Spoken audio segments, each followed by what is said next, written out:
Success in road racing often means taking on the cutthroat world of competition in Europe. Ted Wentz was one of the first Americans to try his hand at racing across the pond.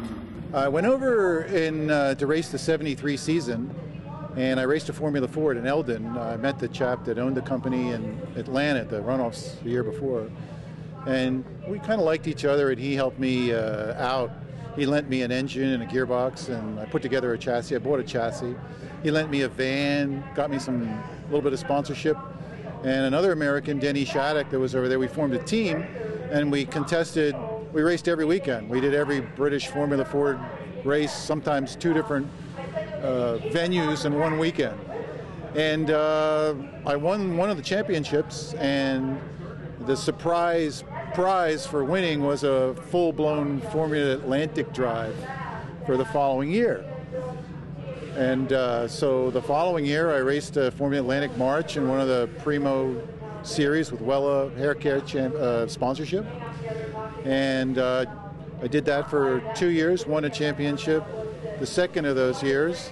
And then the third year they pulled out, and we got Swan Lager beer from Australia, and I ran the Lola Works Formula Atlantic car, and we won the championship there. So I did Atlantic 3 years on the trot and got 2 championships. So it was very, very satisfying. You know, those days you kind of lived hand to mouth and week to week, and the European economy was kind of getting into a tailspin because of the war in the Middle East, and the sponsorship deals were drying up. And we didn't put together a deal for the following year, so I came back to the States to look for a drive, and I didn't see anything good, so I got married and raised a family instead. This car has a history. It's a 1968 Brabham Formula 2 car that was originally owned by Frank Williams, who now is, of course, Williams Formula 1.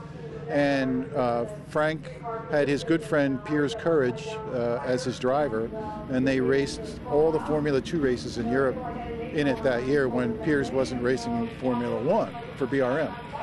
There was one race where they had a conflict at Monza, and so he had his old friend Jonathan Williams drive the car in the great slipstreaming battle at Monza, where the cars all line up and, you know, change lead multiple times a lap, and Jonathan won the race. So the car did have a win.